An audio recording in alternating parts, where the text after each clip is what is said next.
Hemos estado llevando nuestro estudio consecutivo del Evangelio de Lucas.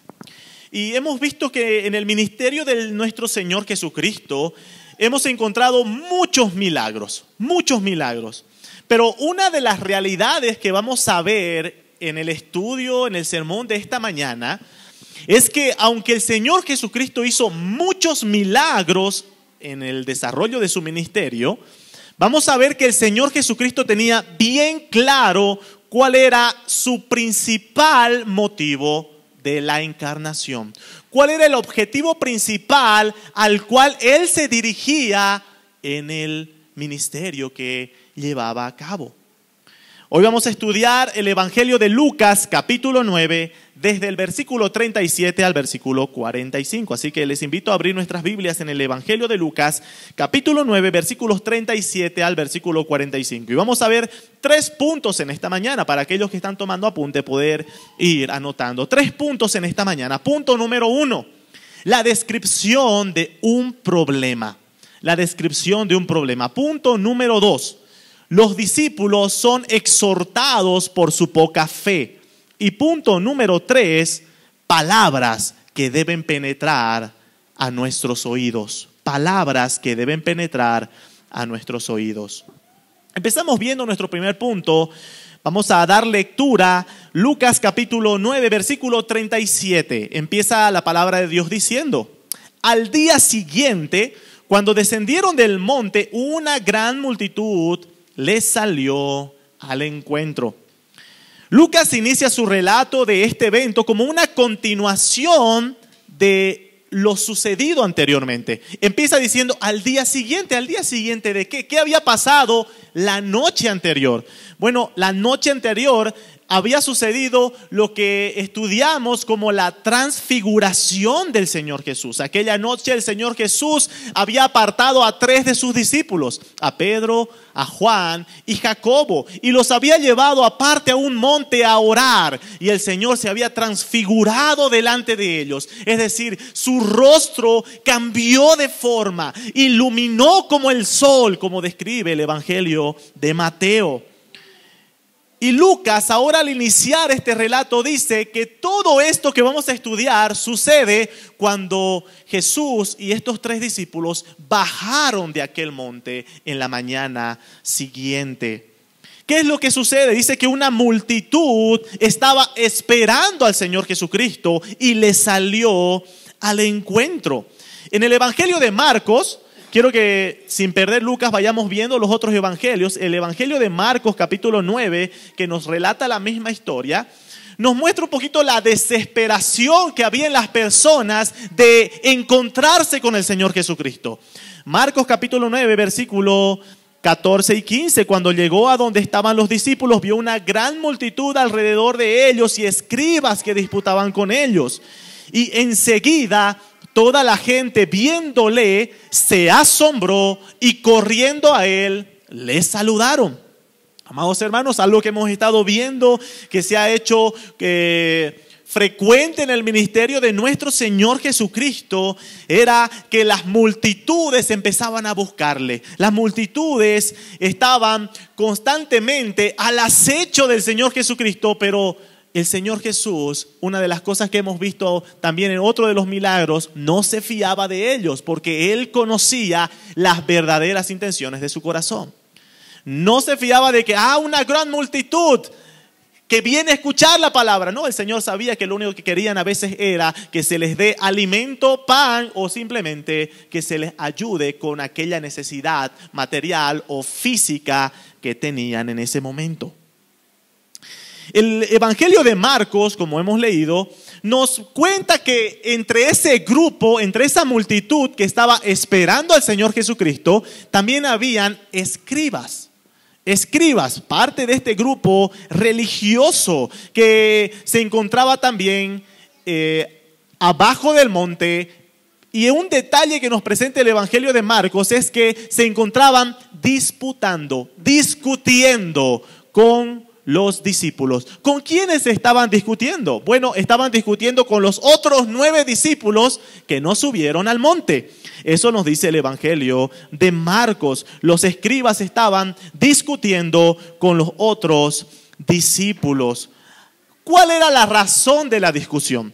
¿Cuál era la razón del problema por el cual estaban los escribas discutiendo con los discípulos? Bueno, volvemos al Evangelio de Marcos, capítulo 9, versículo 16. El Señor Jesús desciende del monte, encuentra a estos 9 discípulos discutiendo con los escribas y el Señor les pregunta, versículo 16, ¿qué disputáis con ellos? Y respondiendo uno de la multitud dijo, Maestro, traje a ti mi hijo que tiene un espíritu mudo, el cual donde quiera que le tome le sacude y echa espumarajos y cruje los dientes y se va secando. Y dije a tus discípulos que le echasen fuera y no pudieron. Bueno, ese era el tema de la discusión, el tema de disputa. Había un hombre que había traído a su hijo, un hombre que presentó a su hijo con un problema específico y rogó a los discípulos que le pudiesen ayudar, que lo pudiesen sanar, y los discípulos no pudieron hacerlo.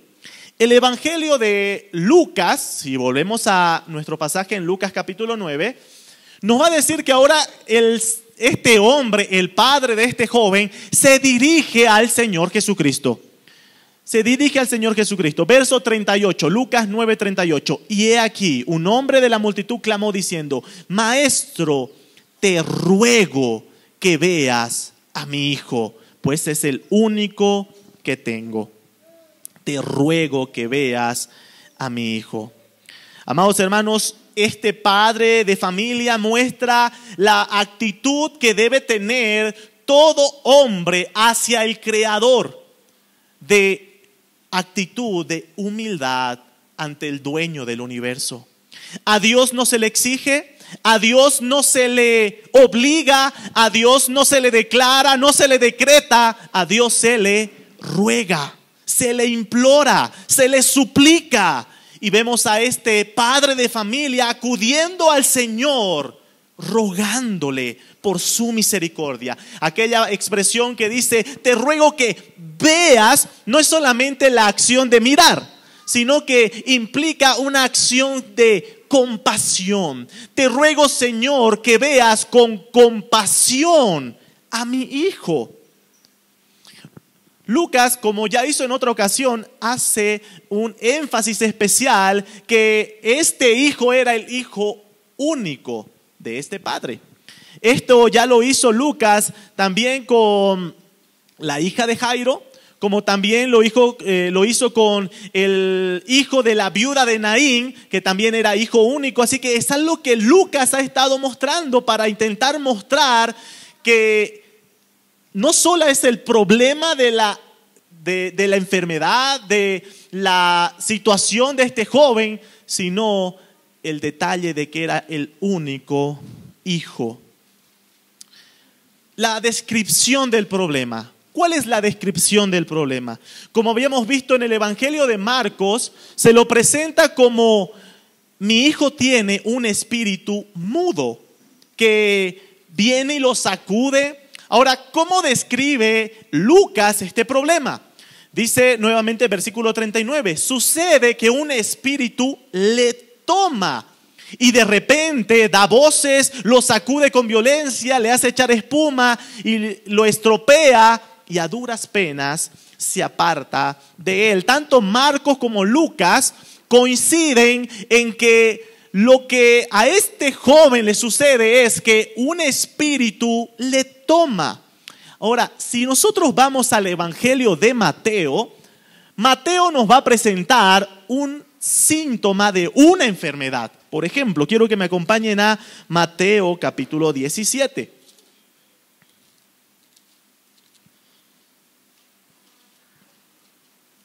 Mateo capítulo 17, desde el versículo 14, mis hermanos. Mateo 17, 14 en adelante. Cuando llegaron al gentío, vino a él un hombre que se arrodilló delante de él, diciendo: Señor, ten misericordia de mi hijo, que es lunático y padece muchísimo, porque muchas veces cae en el fuego y muchas en el agua. Ahora, Mateo nos introduce otra palabrita para describir el problema que estaba pasando este joven. lo llama lunático. ¿Qué significa? ¿A qué se refiere? Bueno, la palabra lunático era una palabra que se acuñó para hacer descripción de una enfermedad que en ese tiempo se creía que tenía que ver con los cambios de luna. Era una especie de ataques que le venían a las personas, y en ese tiempo las personas creían que tenía que ver con la luna. De ahí es que se acuñó el término lunático. Ahora, ¿a qué se parece esa enfermedad? Bueno, varios comentaristas coinciden de que la descripción de esta enfermedad, lunático, a lo largo de la historia y lo que presenta Mateo, es muy parecido a lo que hoy en día se conoce como epilepsia, ¿no? Es algo muy parecido. Pero algo que debemos aclarar, hermanos, es que podemos estar confundiendo que si Marcos y Lucas dicen que esta persona estaba poseída por un espíritu y ahora Mateo dice que es lunático con esta enfermedad, podríamos llegar a la fácil conclusión que los dos son la misma cosa, ¿no? Sinónimos que podríamos estar diciendo. Pero, amados hermanos, en Mateo capítulo 4, el Evangelio de Mateo va a hacer una distinción entre estos dos casos, entre un lunático y una persona poseída o endemoniada. Mateo 4, 24. Mateo 4, 24. Dice, y se difundió su fama por toda Siria y le trajeron todos los que tenían dolencias, los afligidos por diversas enfermedades y tormentos, los endemoniados, lunáticos y paralíticos, y los sanó. ¿Se dan cuenta que el Evangelio de Mateo, si es que considerara a la enfermedad de lunático con endemoniado una misma cosa, no habría razón de separarlas? Bueno, Mateo hace esa distinción, y es que eran dos cosas diferentes. Lo que estamos viendo en este caso, amados hermanos, es un caso particular de una persona que estaba sufriendo ese padecimiento y a su vez estaba siendo poseída por un espíritu inmundo, por un espíritu demoníaco. Así que es esa la descripción del problema en este caso, amados hermanos. No podemos generalizar este tipo de padecimiento como todos los que sufren este padecimiento están siendo poseídos por un espíritu. Bueno, más allá de este primer problema que nos describe la Escritura, que es el problema de este joven, de este padecimiento de este joven, la Escritura nos va a presentar y nos va a describir un segundo problema. ¿Cuál es el segundo problema que nos presenta la Escritura? Y es la razón por la cual estaban discutiendo los discípulos y los escribas. Este caso se les había presentado primeramente a los discípulos, pero ellos no pudieron hacer nada. Eso nos dice el versículo 40 de Lucas 9. Lucas 9, verso 40 dice, y rogué a tus discípulos que le echasen fuera, y no pudieron. ¿Por qué esto sería razón de disputa con los escribas? Bueno, si nosotros retrocedemos al inicio del capítulo 9, amados hermanos, de Lucas, nos vamos a dar cuenta que el Señor Jesús había encomendado a sus discípulos a una misión. Y no solamente les había encomendado, sino que les invistió de poder y autoridad. Y quiero que me acompañen a Lucas capítulo 9, al inicio del capítulo, desde el versículo 1. Lucas 9:1 dice, habiendo reunido a sus 12 discípulos, les dio poder y autoridad sobre todos los demonios y para sanar enfermedades. Los discípulos habían sido investidos de este poder para no solamente sanar enfermedades, que como habíamos dicho, Mateo lo describe como una enfermedad, pero también para sacar demonios, como lo describen Marcos y Lucas. En otras palabras, los discípulos debían estar capacitados, preparados para enfrentar este tipo de situación. ¿Por qué no pudieron hacerlo? ¿Por qué estos discípulos que habían recibido el poder y la autoridad del Señor Jesús para hacerlo, ¿por qué no pudieron? Si en otros pasajes se nos muestra que los discípulos, cuando fueron los 12, pudieron sanar enfermos, como también pudieron expulsar demonios, como nos dice en Marcos capítulo 6, versículo 13. Ellos fueron y sanaron a enfermos y expulsaron demonios en otras ocasiones, pero ¿por qué en este caso no pudieron hacerlo? Y ahí entramos a nuestro segundo punto, amados hermanos. Los discípulos son exhortados por su poca fe. Los discípulos son exhortados por su poca fe. No solo lo llamativo, amados hermanos, es que no pudieron hacerlo, sino que lo llamativo de esta parte es que el no poder hacerlo generó molestia en el Señor Jesús. Generó molestia en el Señor Jesús. Versículo 41 de Lucas 9 dice: respondiendo Jesús dijo: oh generación incrédula y perversa, ¿hasta cuándo he de estar con vosotros y os he de soportar?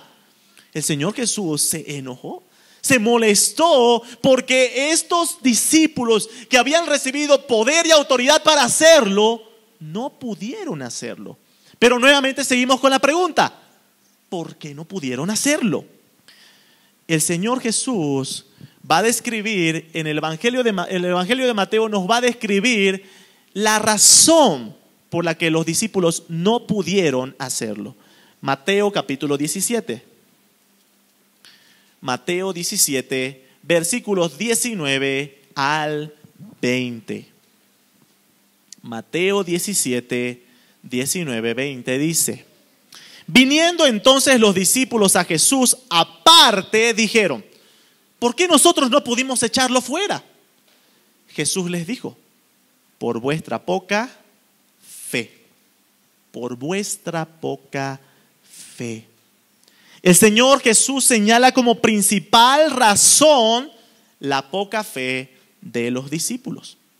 Amados hermanos, la fe es un don de Dios. La fe salvadora, la fe que tenemos los creyentes, es algo que Dios nos ha dado, como dice Efesios capítulo 2, versículo 8.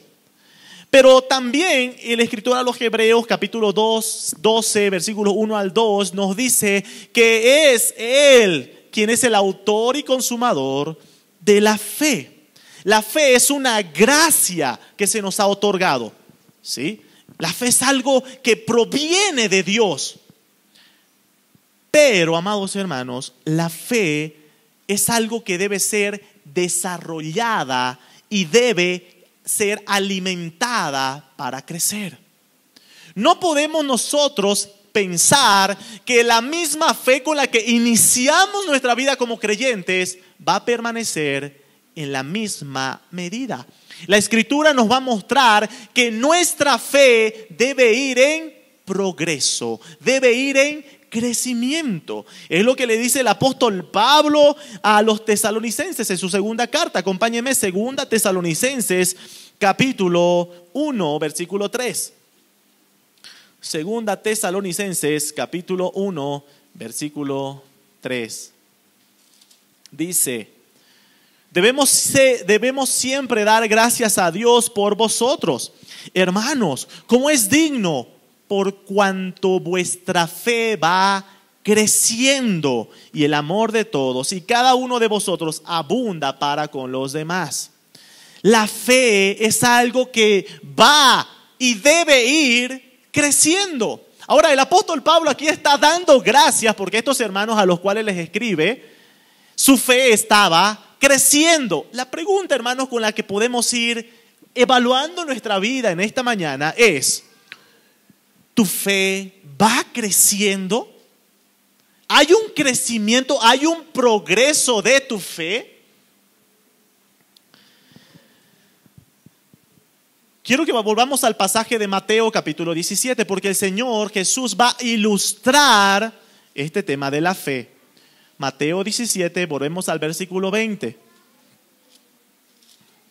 Mateo 17, 20. Jesús les dijo: por vuestra poca fe, Porque de cierto os digo que si tuvieres fe como un grano de mostaza, diréis a este monte, pásate de aquí a allá, y se pasará, y nada os será imposible. Muchas veces cuando usamos este pasaje, pensamos que el Señor Jesús está diciendo, lo importante es tener una fe así de pequeñita. Ese creemos que es la enseñanza de este pasaje, que la fe sea así de pequeñita, aunque sea como un grano de mostaza. Pero el Señor Jesús usa esta idea, que ya la menciona en otra ocasión, refiriéndose al reino de los cielos. Y quiero que me acompañen para ver cuál es la aplicación de esta figura del grano de mostaza. Mateo 13, desde el versículo 31 al 32.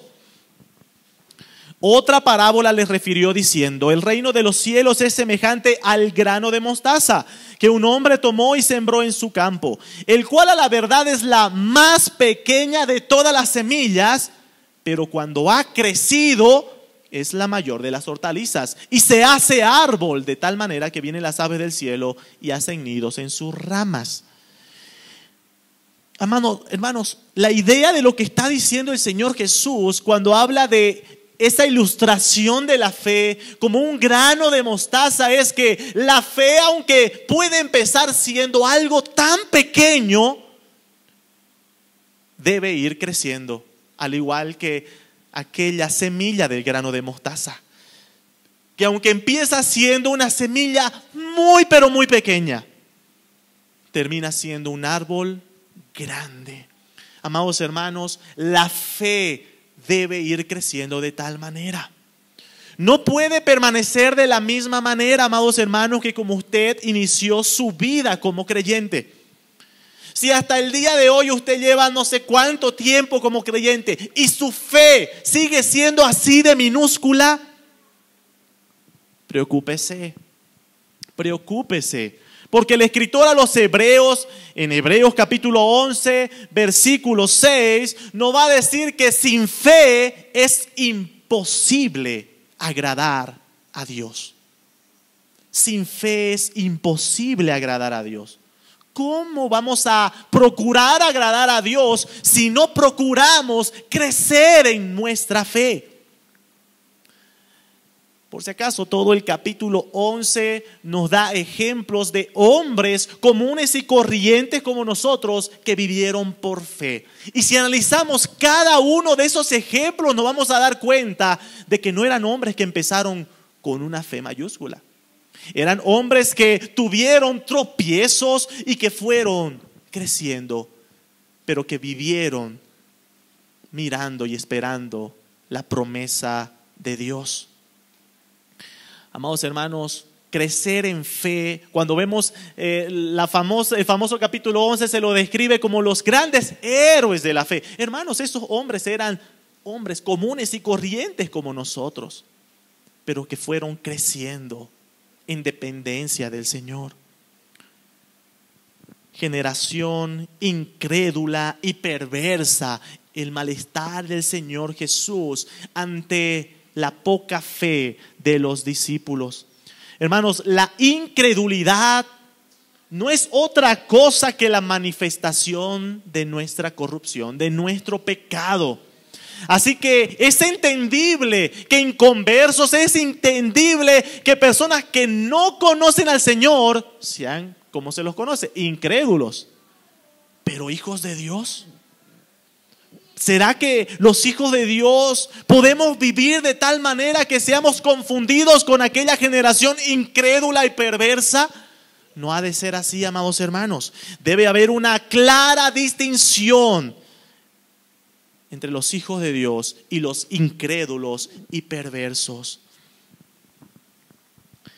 Pero algo que nos muestra este pasaje, amados hermanos, es la gran compasión y misericordia de nuestro Señor Jesucristo, que a pesar de la incredulidad y la poca fe de sus discípulos y de la gente que le rodeaba, el Señor Jesús vio a este joven con compasión. Vio con compasión. Volvamos a nuestro pasaje, Lucas capítulo 9, versículo 42.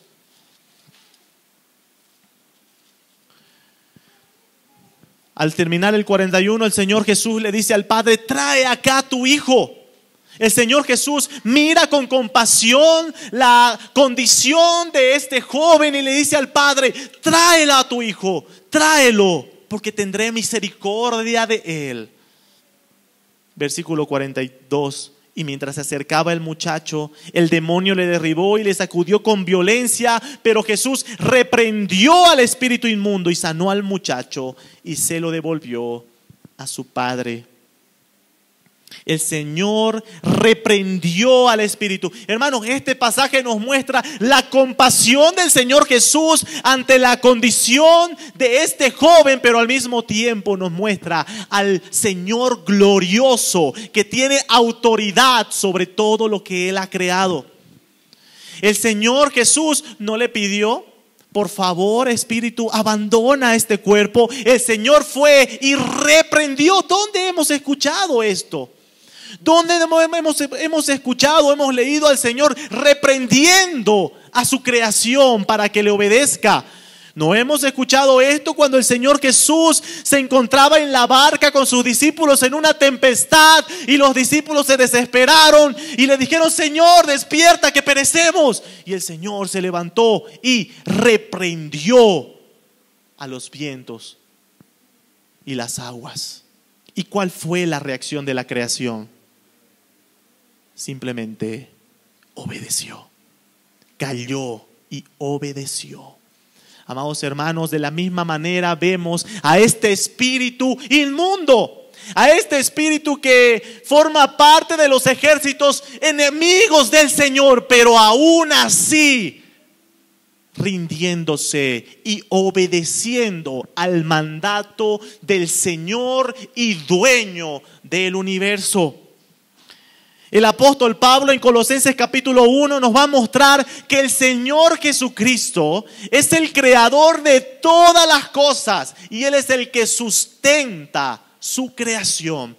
¿Cómo este espíritu iba a resistirse al mandato, iba a resistirse a la reprensión del dueño del universo? Justamente el apóstol Pablo en Colosenses va a decir que el Señor es el que sustenta y gobierna en todo lo que Él ha creado, y todo lo que Él ha creado abarca lo visible y lo invisible. No hay nada, amados hermanos, en esta creación que esté fuera de su señorío. No hay nada que esté fuera de su gobierno, amados hermanos. No hay nada. Y nosotros, que escuchamos su palabra cada domingo, escuchamos su voz muchas veces y hacemos caso omiso, cuando deberíamos responder en obediencia y temor a la voz del dueño del universo, del soberano. El Evangelio de Marcos nos va a presentar un diálogo entre el Señor Jesús y el padre de este joven. Quiero que vayamos a Marcos capítulo 9. Hay un diálogo entre el Señor Jesús y este padre de familia. Marcos 9, versículo 21. Jesús le preguntó al padre: ¿cuánto tiempo hace que le sucede esto? Y él dijo: desde niño. Y muchas veces le echan el fuego en el agua para matarle, pero si puedes hacer algo, ten misericordia de nosotros y ayúdanos. Jesús le dijo: si puedes creer, al que cree, todo le es posible. E inmediatamente el padre del muchacho clamó y dijo: creo, ayuda mi incredulidad. Oh, amados hermanos, ojalá nosotros tuviéramos esta humildad y esta actitud de este padre, de clamar al Señor y decir: Señor, ayuda mi incredulidad, ayúdame.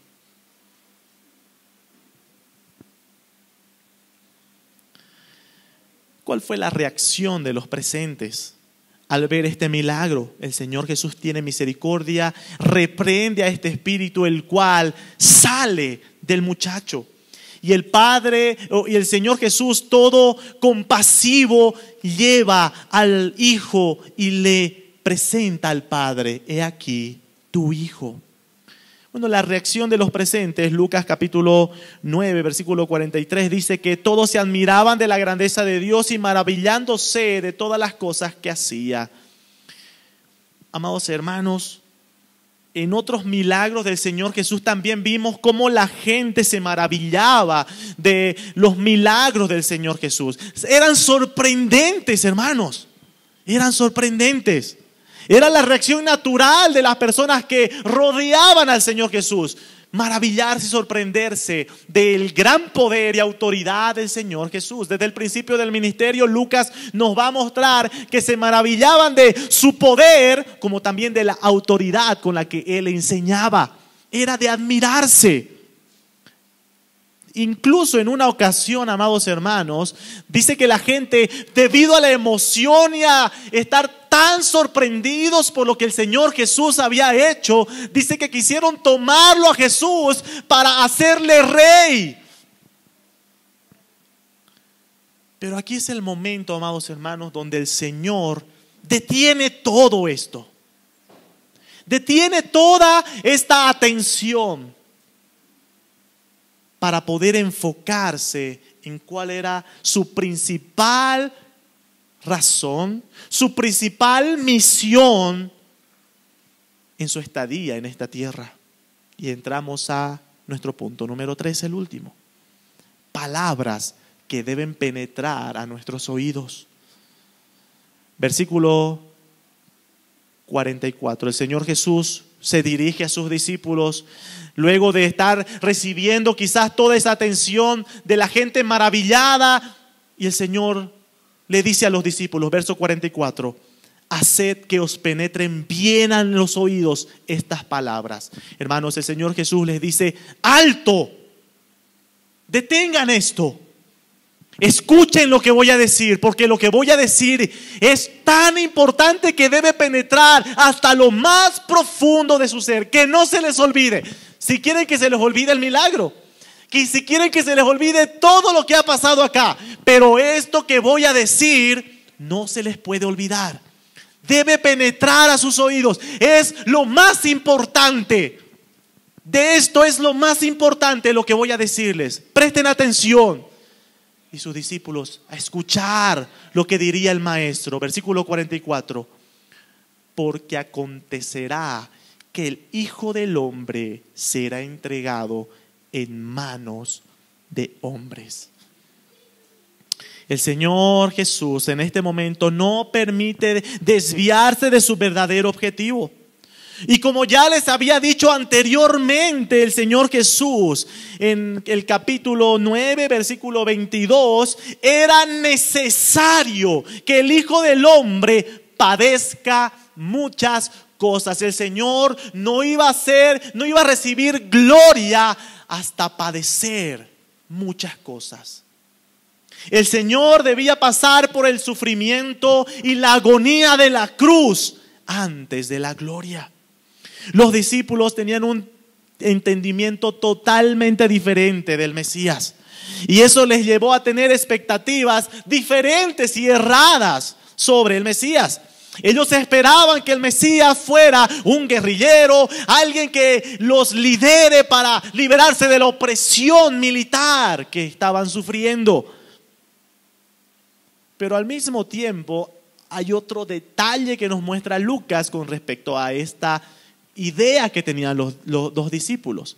Versículo 45. ¿Cuál era la razón por la que los discípulos no entendían esto? Versículo 45 dice, pero ellos no entendían estas palabras, pues les estaban veladas para que no las entendiesen. Hermanos, la luz y la revelación proviene de Dios. Es Dios el que nos da entendimiento de estas cosas. Algo que nosotros tenemos que ver es que no es que estas personas eran incapaces intelectualmente de entenderlo, porque después vamos a ver que estas personas fueron las que predicaban y predicaban en el Evangelio o en el libro de los Hechos, fueron que escribieron sus epístolas. Pero algo que nos deja claro es que la revelación de la verdad de Dios proviene de Dios mismo. El día que usted entendió el Evangelio, amado hermano, si usted estaba sentado y había otra persona a su lado y ambos escucharon el mismo mensaje del Evangelio y usted creyó y el otro no, no fue porque usted era más inteligente. Tampoco es porque usted era mejor persona o más sensible para escuchar la palabra de Dios, sino que fue simplemente porque Dios en su misericordia le iluminó, le reveló aquella verdad y usted pudo entenderla. En ese momento aún estaban veladas muchas cosas para los discípulos. Los discípulos habían muchas cosas que no entendían. ¿Cómo es que el Señor Jesús debe morir? ¿Cómo es eso de que el Señor Jesús debe sufrir, debe ser rechazado? No las entendían, pero ya las iban a entender cuando Él resucite. Es algo similar a lo que el Señor Jesús les dijo a los discípulos cuando vieron la transfiguración en el monte. El Señor Jesús les dijo: no digan nada todavía hasta que yo resucite. Y ahí digan y anuncien, porque ahí les va a ser revelado todo. Es la promesa también de la obra del Espíritu Santo en los creyentes. Es lo que el Espíritu de verdad haría en el corazón de estas personas. Juan capítulo 16, versículo 13. Juan capítulo 16, verso 13. Pero cuando venga el Espíritu de verdad, Él os guiará a toda la verdad.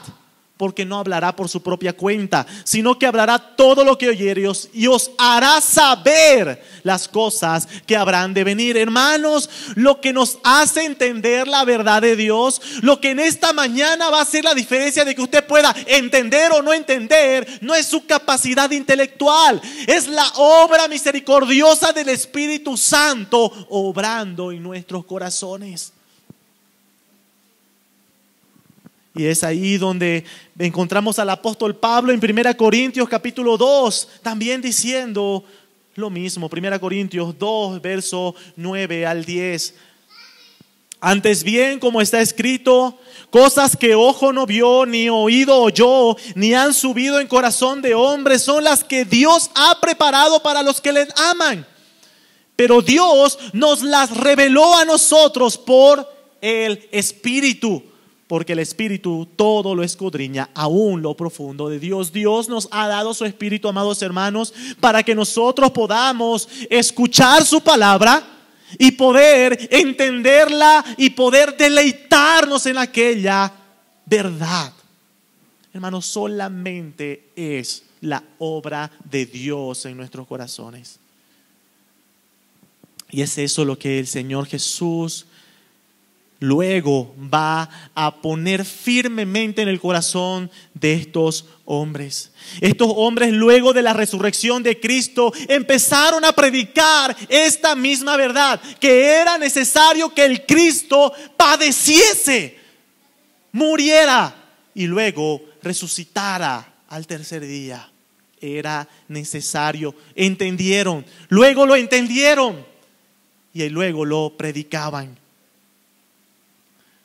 Hermanos, aquello que hace que la verdad de Dios llegue a lo profundo, recuerden, el Señor Jesús, que esto penetre a tus oídos, aquello que va a hacer que esto penetre a los oídos de las personas, no es la habilidad del predicador, no es la capacidad intelectual o sensible de los oyentes, es la obra del Espíritu Santo. Así que, hermanos, en esta mañana, permítanme terminar con ese eco de aquellas palabras que deben penetrar a los oídos. Es necesario que el Hijo del Hombre padezca. Era necesario que el Hijo del Hombre muera. Era necesario que el Hijo del Hombre sea rechazado por los escribas, por los fariseos, por los líderes religiosos. Era necesario que el Hijo del Hombre sea crucificado. ¿Y por qué razón era necesario? Porque el Señor tomó tu necesidad como suya. Asumió tu culpa como suya. Y en cumplimiento a aquel plan eterno de redención, el Hijo amado fue a la cruz para obtener la eterna redención de todo aquel que cree y se arrepiente. Que estas palabras penetren tus oídos, porque no hay salvación fuera de estas palabras. Si no crees en esto, no hay salvación. Que estas palabras penetren hasta lo más profundo de tu ser.